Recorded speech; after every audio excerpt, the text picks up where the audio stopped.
Welcome to my channel. Today we will be talking about whether non-members can use BluPeak ATMs. Yes, non-members can use BluPeak Credit Union ATMs. Like most ATMs, you can perform transactions like withdrawing cash or checking your balance. However, there are some important things to keep in mind.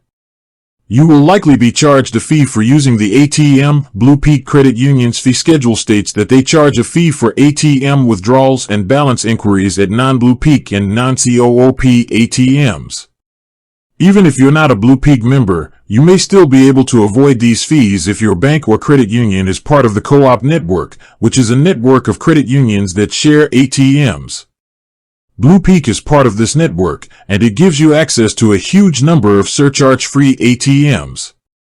If your financial institution is not part of the co-op network, be prepared to pay a fee from BluPeak and potentially another fee from your own bank. These fees can add up quickly. So, while you can use the ATM, it's often more cost-effective to find an ATM that is part of your bank's network to avoid fees.